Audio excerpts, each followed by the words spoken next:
Hey folks, this is Joseph Rampol at AWE TV, and I'm here with my good friend Patrick O'Shaughnessy. Patrick, you had an awesome conference. Tell us a little bit about what you did at the pre-conference with your big presentation. Well, I was talking about all of the available SDKs that are there for wearables, specifically eyewear, smart glasses like Google Glass.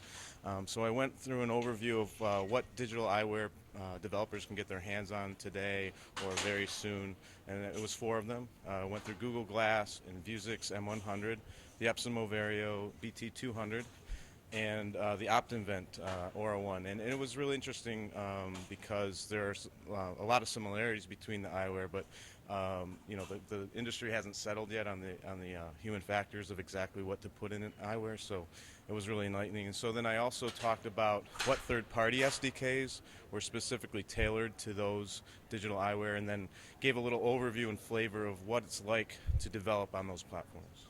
Awesome, and I know that you spoke at the AWE New York version, Yeah. and you talked about SDKs and really augmented reality, but I think what was the big change here at this conference was that you included wearable technology too, so that was kind of Right. exciting, and I guess that was an extreme challenge to really stay on top of these trends. Yeah. It was actually interesting going through it because I try to be very honest and point out some of the places where maybe there's still a lot of work to do to get the third-party SDK vendors and the wearable vendors to sync up on calibration and things like that.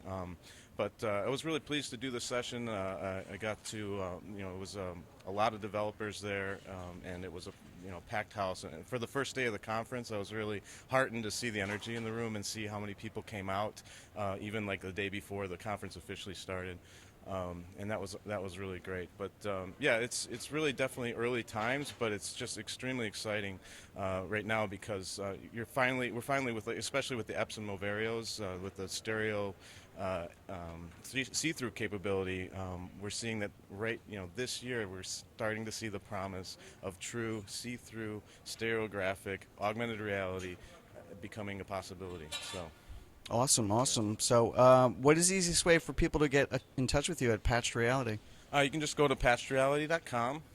You can find us on Twitter at patchedreality, and hit us up there and see our portfolio and what we're doing. And if you've got, if people have something they want built, we can do it for eyewear or for mobiles, augmented reality or otherwise. So. Awesome, man. And I know, the first time I met you was at the Augmented Reality of New York meetup, Yeah. and now you've been out in Chicago getting the Chicago meetup going.